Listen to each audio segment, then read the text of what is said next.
The first time I played Red Dead Redemption 2, I had no idea what I was getting into. I'd heard people say it was good, but nobody ever told me why. It was always stuff like the physics are crazy, the gunfights feel real, or the gore is brutal. Nobody said anything about the story, and at that point I didn't really care about stories in games. Up to that moment, I saw games as like low budget interactive movies, fun but never emotional, never deep. I played Call of Duty, Minecraft, GTA, stuff that was about gameplay, not storytelling. Even with GTA 5, I never really paid attention to the story. I just liked driving around, causing chaos, and doing whatever looked fun. So when I got Red Dead 2 for Christmas in 2019, it wasn't some long-awaited thing. My brother didn't even know what to give me that year, so I just threw out, "Give me Red Dead Redemption 2," and honestly, I did forget I even said that. I installed it, kind of half interested, and decided to give it a shot. It's funny because everything about that first night was completely by accident, but it ended up making the perfect experience. My Wi-Fi went out because of a storm, so I couldn't listen to music or talk to anyone online. It was just me and the game, and my room was freezing cold at the time.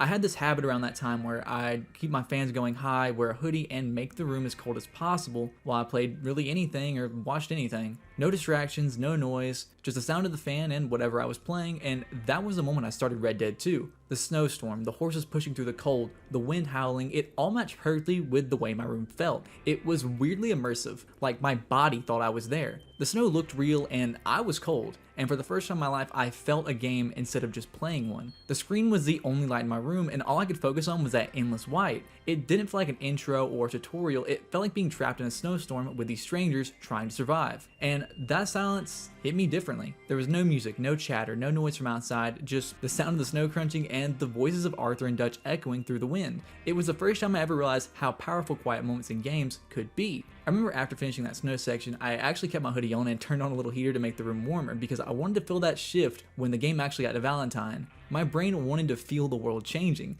Then I realized, yeah, maybe that's not the brightest idea, so I turned the heater off and went back to freezing. But still, that says a lot about how it hit me. No other game had ever made me want to match its atmosphere like that. The whole first hour, the snow, the dim lighting, the silence, it pulled me in more than anything I'd ever played. And it's funny because I didn't go into it expecting some deep emotional story, I just thought it'd be a cool western. But by the time I got through Coulter and rode into that faint sunlight,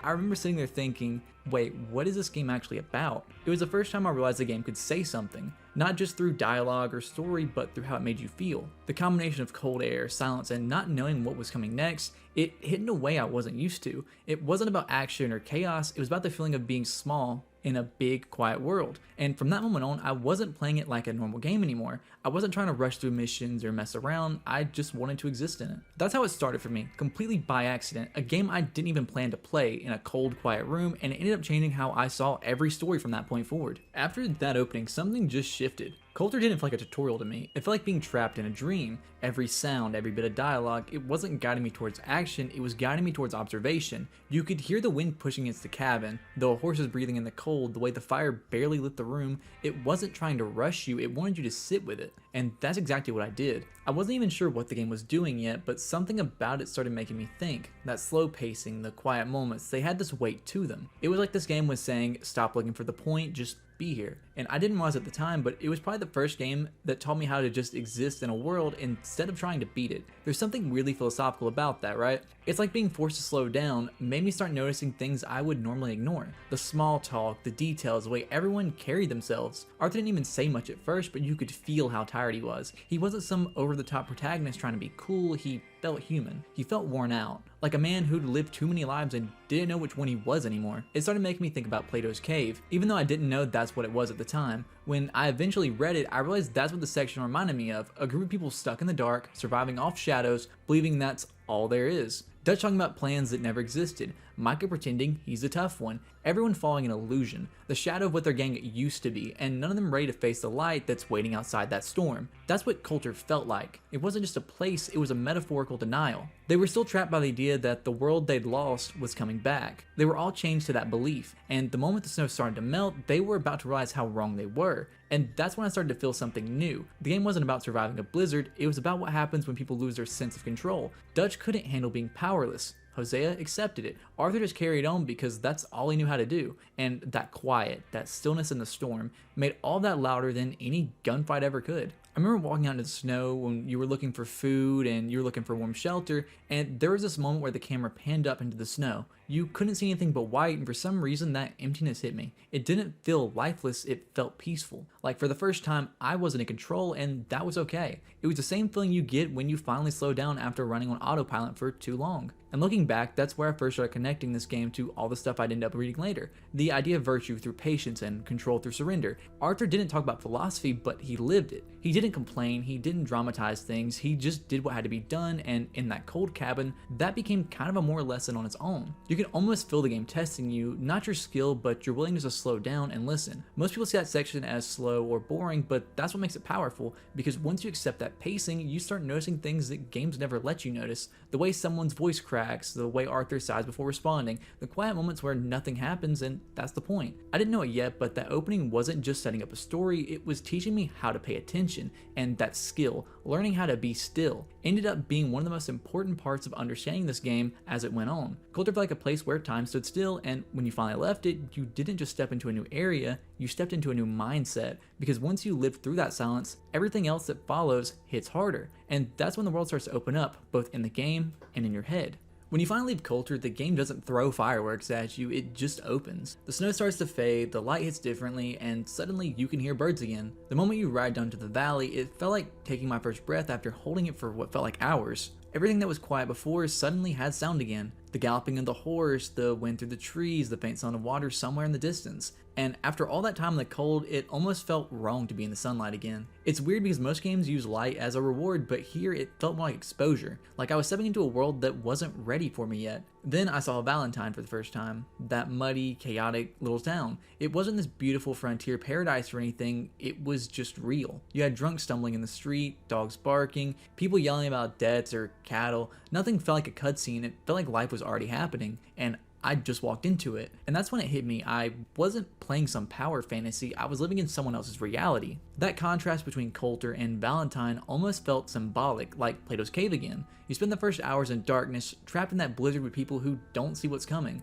and then you step outside into the light, expecting freedom, but the truth hits harder than the storm ever did. The world isn't better, it's just louder, more complicated. Everyone's pretending they've got purpose, but most of them are just surviving day by day. And it mirrored something I was going through at the time too. When I played this, I didn't realize how much my own life reflected Arthur's, not in the obvious way, but in that quiet sense of uncertainty. Like, you do what you're told, you follow people who seem confident, but deep down you're just trying to figure out who you are. Valentine was where I started to see that same conflict in Arthur. He wasn't a bad person trying to be good, he was a tired person trying to be better, and that difference made all the difference. It was the first time I noticed how intentional the pacing was. You go from freezing isolation to this muddy, messy freedom, but it's not liberating, it's overwhelming. You're surrounded by people, noise, life, and yet it feels lonelier than the mountains ever did. It's like that thing that Plato talks about, when you leave the cave, the light hurts. You start to see too much, and part of you wants to go back to the comfort of ignorance. That's what Valentine was for me. It was the point where I realized RDR2 wasn't trying to make me feel powerful, it was trying to make me feel aware. Every conversation, every chore, every little bit of downtime was filled with this quiet reflection,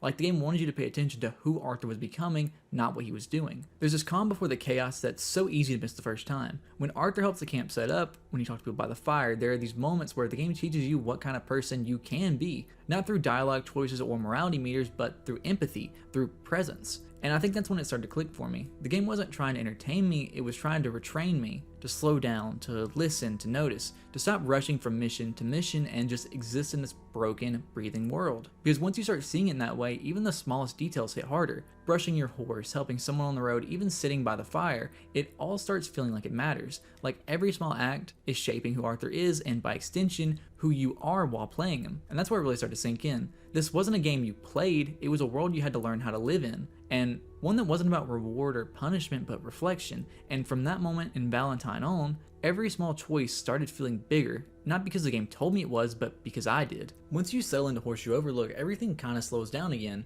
but this time it's a little bit different. It's not the kind of slow that feels peaceful, it's the kind that feels heavy. The storm's over, the camp's alive, but deep down you start to realize everyone's just waiting for something that's never coming. And the weird thing is, the more time you spend doing it, the more you start to see what the game's really showing you, that all this routine, all this surviving, it doesn't lead anywhere, it just is. At first I thought it was Rockstar flexing on immersion, something like look how real this this world feels, but the longer I played, the more I realized it wasn't about realism, it was about existence. The point wasn't to win, it was to keep going, because all these people knew how to do it. Arthur wakes up, eats, works, helps at camp, goes back to sleep. Dutch talks about plans that'll never happen. Hosea keeps trying to hold everyone together, and through it all, you start to feel this quiet truth setting underneath everything. None of this really means anything. The gang's falling apart, the world's moving on, and no one can stop it. It's that subtle kind of nihilism, not loud or dramatic, but this quiet realization that the world doesn't care. It doesn't hate you, it doesn't help you, it just keeps going. And when that hits you, it changes the way you play. It's a strange comfort in the middle of meaninglessness.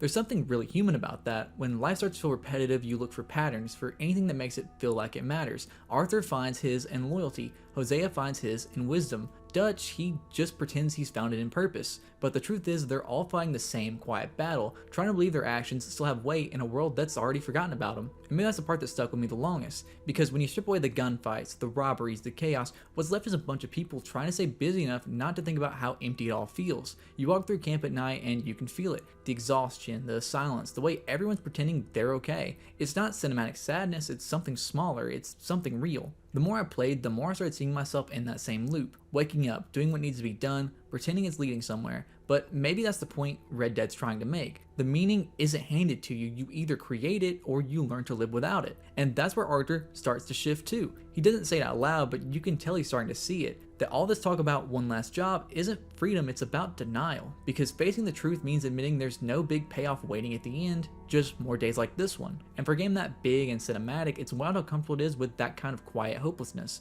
It's not depressing, it's just honest. It's like the game knows you'll keep playing anyways. Not because you expect a reward, but because doing something feels better than doing nothing. That's what camp life teaches you. That routine isn't meaningless just because it ends, it's meaningful because it ends. Because one day you won't be able to do those small pointless things anymore, and that's when you realize maybe this was the meaning all along.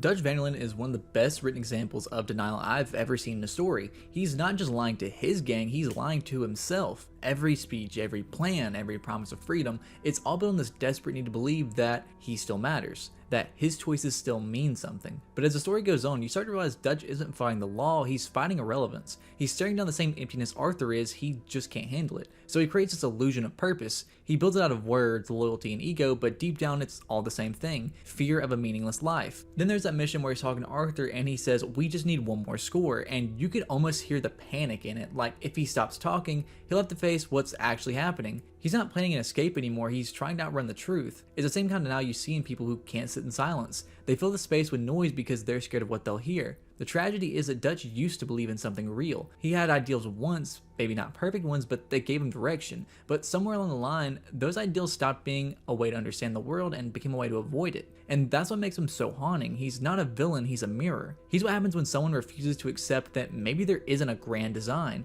Arthur starts seeing through it before anyone else does. There's that look he gives Dutch sometimes, that kind of half pity, half sadness, because he knows what it feels like to believe in something that isn't real. He's not judging him, he's recognizing him. He's looking at who he used to be. It's strange how the game never tells you when Dutch breaks. There's no single moment where he goes insane. It's a slow unraveling, like someone pulling at the thread of their own mind. Every time he says, I have a plan, it sounds less like confidence and more like a prayer. He's trying to convince himself that there's still meaning in all of this chaos, that if he can just keep talking, maybe the void won't answer back. And what makes that so human is, I kind of get it. There's something terrifying about the idea that your life might not build up to anything, that maybe all your work, all your effort, all your pain, it doesn't lead anywhere. That's the kind of fear most people don't talk about, but it's what drives Dutch completely insane. He needs to be the one who decides what everything means, because if he's not, then it means nothing at all. And that's nihilism's quiet truth. When you stop needing meaning to be handed to you, you stop being afraid of losing it. Arthur learns that. Dutch never does, so he keeps forcing everyone to believe. He kills, manipulates, destroys everything around him to protect this fragile illusion that he's the hero of his own story. He keeps saying, we're going to be free, but what he really means is, I can't face being forgotten.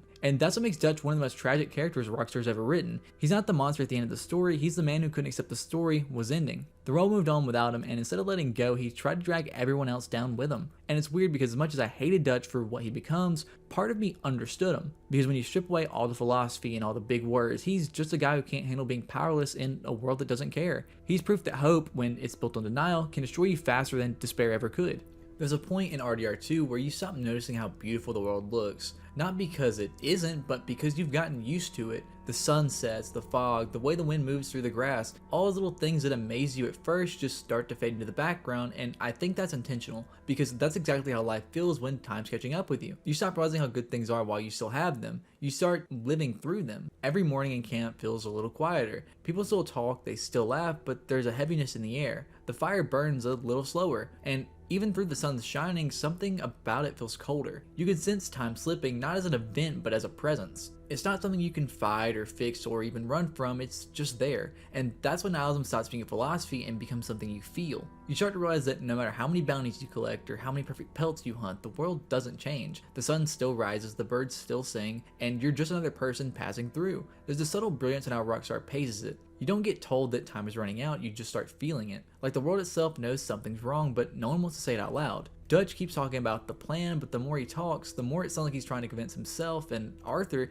he's starting to realize that nothing lasts. Not the gang, not the dream, not even him. When I was playing through these parts, I remember feeling this kind of strange melancholy that had nothing to do with the missions. It wasn't about failure or loss, it was about inevitability. The game doesn't make you sad because things end badly, it makes you sad because you realize things have to end. That's just life. And that's what makes RDR2 so haunting. It doesn't treat death as a twist, it treats it as a fact of living. I think this part of the game captures nihilism better than almost anything else. Not because it's hopeless, but because it's honest. It's that feeling of doing everything right and still knowing it won't last. That kind of realism doesn't crush you, it humbles you. It makes you appreciate the small moments. Shaving by the bed, brushing your horse, hearing someone hum a song in the background. Moments that don't mean anything in the story, but somehow mean everything to you. And it's weird. When I realized how fragile all of it was, I stopped playing the same way. I didn't rush through missions anymore. I took slower rides, watched the rain hit the campfire, listened to people talk, because I knew even if I didn't want to admit it, that someday this was all going to disappear. And that's what makes this section of the game feel so different from anything else Rockstar has ever done. You're not chasing a goal anymore, you're learning how to let go. There's something poetic about how that slow pace becomes emotional pacing. You start the game thinking time is your enemy, but by this point you realize time is the story. It's not something that happens to Arthur, it's what defines him, it's what defines all of us. And the older I get, the more I understand that feeling, that quiet, invisible countdown that sits behind everything good in your life. You can't see it, but you can feel it. And that's what Red Dead 2 nails. Not tragedy, but the inevitability of it. Not loss, but acceptance. It's not about how much time you have left, it's about learning to make peace with the fact that it's never enough. When Arthur starts coughing blood, it doesn't hit like some dramatic twist, it's quiet, it's unremarkable. You almost don't even notice it at first, but that's what makes it so real, because that's how death actually feels. It doesn't crash into you all at once, it creeps in slowly, quietly, until one day you realize it's been there the whole time. From that moment on, everything changes. Not in just the story, but in the way you play the game. Every ride, every conversation, every random encounter starts to feel heavier. Arthur doesn't say it outright, but you can tell that he knows. And he's not scared of dying, he's scared that maybe he lived wrong. That's where the game becomes more than just a western, it becomes a mediation on purpose. Up until now, Arthur's life has been defined by loyalty, survival, and violence. He's been chasing Dutch's dream because he thought it meant something, but once that dream starts to crumble, he's left with this haunting question. If everything I believed in was built on a lie, what's left of me? That's the essence of nihilism, the realization that meaning doesn't exist unless you create it. And Arthur, for the first time, starts to see that. He starts helping people not because Dutch told him to, but because he wants to. He starts writing his journal about guilt, about regret, about wondering if it's too late to be good. It's this quiet, painful awakening, the kind that doesn't come from a grand revelation, but from the slow decay of illusion. It's not about nothing mattering, it's about realizing that you get to decide what matters. And for Arthur, it's not money or freedom or even redemption, it's peace. It's finally learning to stop fighting the current and just let himself drift. That's what makes his sickness so symbolic. It's his body catching up to his soul. He's been decaying for years. He just didn't notice it until it started bleeding through, and instead of raging against it, he starts to accept it. Not with fear, but with understanding. He stops seeing death as a punishment and starts seeing it as permission. Permission to let go of the lies, to do the right thing, to finally be honest with himself. That's why those last few hours of his story feel so spiritual. Even without saying anything religious, he doesn't find God, he finds clarity. And for a man like Arthur, that's enough. There's something powerful in that kind of acceptance. Not the kind that comes from faith, but from peace. He stops trying to make life make sense and just starts living it. That's what nihilism can do when you embrace it. It strips everything away until you're left with the truth. And for Arthur, the truth is simple. If nothing matters in the end, then kindness matters more than anything. That's what makes the story hit so hard. It's not that he dies, it's that he finally understands before he does. He doesn't need saving, he's already saved himself by letting go. By this point, everything that once felt solid is falling apart. The gang isn't just breaking, it's rotting from the inside. Dutch's voice doesn't inspire people anymore, it rattles them. Micah whispers in his ear, feeding him poison, and the people who used to follow orders without question are now second guessing everything. It's not just a loss of trust, it's a loss of meaning. Dutch built the gang on belief in freedom, loyalty, a life outside of the system, but now all that's left are excuses and paranoia. You start to see how fragile that belief really was. Every person in the gang is clinging to their own version of why. Bill thinks it's about loyalty, Javier thinks it's about survival, and Dutch just wants to be right. Arthur's the only one who sees it for what it is, denial pretending to be purpose. He's the one man in a group of dreamers who's finally woken up, and that's what makes the camp feel so uncomfortable now. He's surrounded by people who still think the world owes him something. It's almost tragic because you can tell Arthur doesn't even want to fight Dutch, he just wants him to see the truth. He wants him to wake up, but Dutch can't. He's too far gone, too consumed by his need to be the one who decides what all of this means. He's clinging to that illusion because if he lets go, he has to face what Arthur already has, that maybe none of this ever meant anything at all. And the crazy part is, that realization doesn't make Arthur weaker, it makes him calm. He doesn't raise his voice anymore, he doesn't argue or beg for belief, he just exists. He's accepted that chaos doesn't need a reason, and because of that, he starts moving differently, quieter and more deliberate, like he knows that trying to control it only makes the fall worse. Meanwhile, the gang's denial turns violent. You see it in the way Dutch lashes out, and the way Micah pushes everyone deeper into bloodshed. They're trying to hold on to meaning through destruction, like if they cause enough chaos, maybe it'll all add up to something,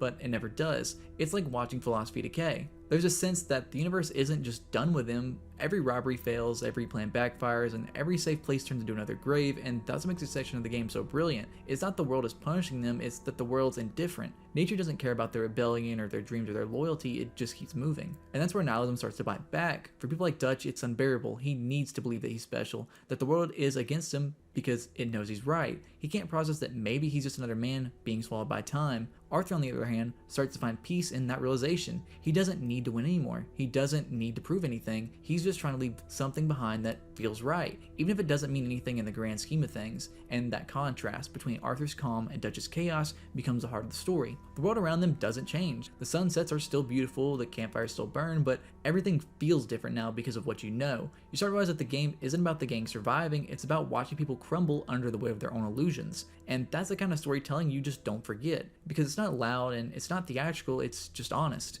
A group of people trying to make sense of a world that doesn't owe them any answers, and in a way, that's what makes it even sadder because it's real. By this point, you don't even hate Dutch or Mike or anyone else, you just understand them. They're all trying to find meaning in a place where there isn't any left, and that makes every betrayal, every argument, every goodbye hit twice as hard. The gang isn't even a gang anymore, it's just fragments of what it used to be, ghosts pretending they still have purpose. Dutch keeps promising freedom, but nobody even knows what that means anymore. Every plan sounds the same. One last score, one more chance, one more lie. You can feel it in the air, the quiet desperation. It's not about hope anymore, it's about delay. Everyone's just trying to push the inevitable a little further down the road, but Arthur's done chasing something that doesn't exist. That's where the beauty of his transformation really hits. He doesn't want freedom the way Dutch does. He doesn't want to escape or start over or live on some tropical island. He just wants peace, even if peace only lasts for a few moments. And the way the game starts reflecting that shift is genius. The open world, which used to feel endless and alive, now feels heavy. The light changes, the days feel shorter, and the shadows are longer.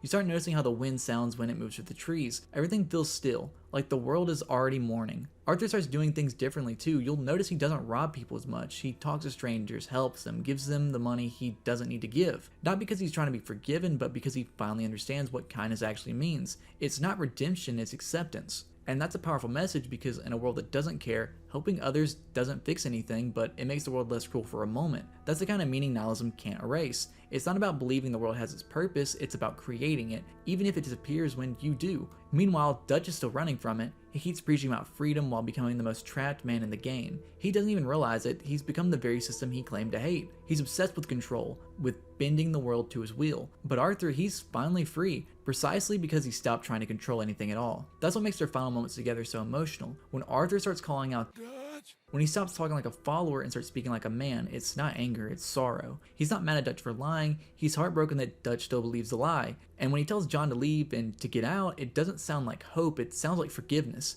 Arthur's not saving John because he thinks it'll make up for his mistakes, he's saving him because he finally understands what life's worth. Not as a grand purpose, but as something fragile, temporary, and real. That's what nihilism becomes by the end of the story. It's not the absence of meaning, it's the freedom to stop pretending everything needs one. Arthur stops fighting for the dream and starts living for the moment, and that shift, that quiet emotional surrender, is what makes the ending hit as hard as it does. When he finally collapses on that mountain, it doesn't feel like defeat, it feels like peace. He's surrounded by the sound of wind, light pouring over the hills, and the sense that, for once, everything's still. There's no grand speech, no lesson, no answer, just a man who finally learned to stop running. And that's the thing, that's the real freedom Dutch was chasing all along. He just never realized it wasn't something you steal or fight for, it's just something you find when you stop trying to make the world give it to you. Arthur found that right before he died. Dutch never did, and that's the tragedy of it all. Not that the gang fell apart, but that so many of them never learned what freedom really meant. When Arthur dies, it isn't treated like a tragedy, it's not a big cinematic explosion or a desperate monologue, it's quiet. It feels natural, inevitable, like the world has simply moved one step forward, and the silence that follows, that's the part that hits the hardest because suddenly you're not Arthur anymore, you're John. And it's like you wake up in a different life, but the ghosts are still there, not physically, but in everything you see. The mountains feel colder, and the people you meet seem smaller somehow. It's not because the world changed, it's because you did. That's what nihilism does. It doesn't destroy meaning, it strips it down until you see what's real. Arthur's death isn't the end of the story, it's the start of John's realization that the world doesn't care and that's okay. All the things they fought for, money, land, and freedom, none of it mattered. What mattered were the small, fleeting moments in between. The campfires, the laughter, the quiet rides through the fog when no one said a word. John doesn't fully understand it yet, but you can tell he feels it. When he builds his ranch, when he plays with Jack, when he just stands on the porch watching the sunset, you can sense it in his body language. He's still chasing something, but this time it's peace. It's like he's trying to finish the story that Arthur started. And what's so brilliant about this part of the game is how it makes you feel that emptiness. You keep expecting something to happen, some big dramatic payoff, but it never does. Life just continues,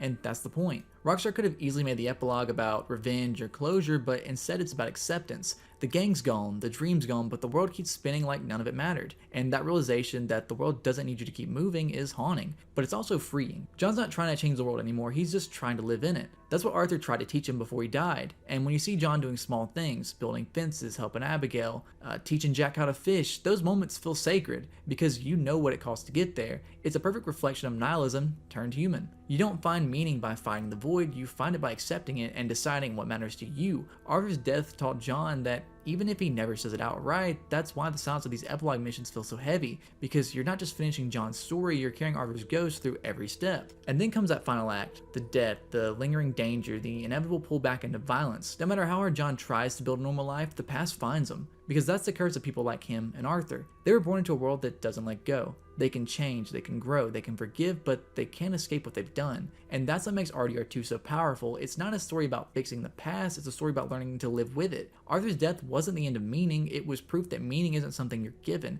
it's something you build in the face of nothingness. That's what John's story becomes, an echo of Arthur's peace, slowly taking shape. By the time the credits roll, there's no grand reward, no catharsis, just quiet, the kind that feels both empty and full at the same time, because the truth is, nothing's ever really redeemed, it's just remembered. That's the weight of nothingness. It's not sadness, it's awareness. The understanding that life isn't about escaping death or meaninglessness, but about what you choose to fill it with while you're still here. Arthur filled it with kindness at the end. John filled it with love, and when you put down the controller, you realize that's enough. By the end, there's a strange peace that settles over everything. The violence slows down, the world feels quieter, and even though most of the characters are gone, their voices still echo in small ways. A line here, a memory there, a place you ride past that still feels haunted. You start to realize that the entire story has been about one thing, trying to make sense of a life in a world that doesn't give you a reason to. Arthur's journey wasn't about redemption in the traditional sense. He didn't repent to earn forgiveness, he just learned how to live honestly, to do what felt right even when no one was watching and even when it didn't change anything. That's what makes his ending so powerful. He didn't die trying to fix the world, he died knowing that maybe the world doesn't need fixing, maybe it just needs people who try.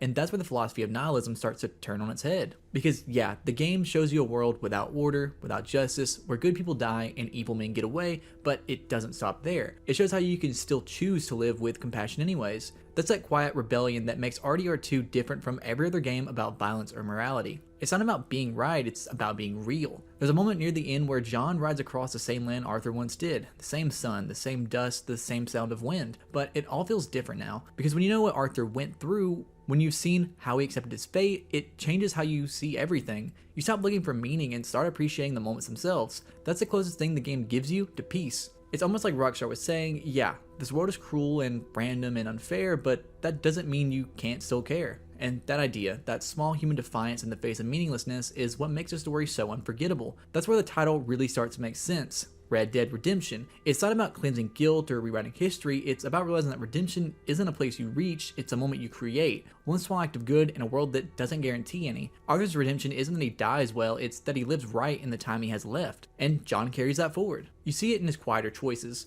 The way he treats Abigail, how he plays with Jack, how he tries to build something instead of destroying something. He's still a flawed man, he still kills, he still makes mistakes, but there's a tenderness to him now that wasn't there before. It's like Arthur's presence never really left him. And that's what makes the end of Red Dead 2 so haunting. You realize the redemption isn't something that stays, it's something that echoes. Arthur's peace doesn't save the world, but it saves John. And through John, it saves Jack, and maybe through the player, it saves you. Because that's what nihilism really is when you strip away the fear. It's not despair, it's clarity. It's a realization that nothing has meaning except the meaning we create, and that realization can either break you or free you. Arthur chose to be free, John chose to keep living, and in doing that, Red Dead Redemption 2 becomes less of a western and more of a mediation. A reminder that when everything fades, the moments we give to each other don't. That's why it sticks with you long after it's over, because it's not about what happened, it's about what stayed. Arthur's words, his calmness, his small kindness, they stay. And maybe that's the quiet truth buried under all the blood and the dust, that in a meaningless world, the only thing that matters is how you choose to love before it all disappears. When the game finally starts to slow down after everything, after the shootouts, the betrayal, the deaths,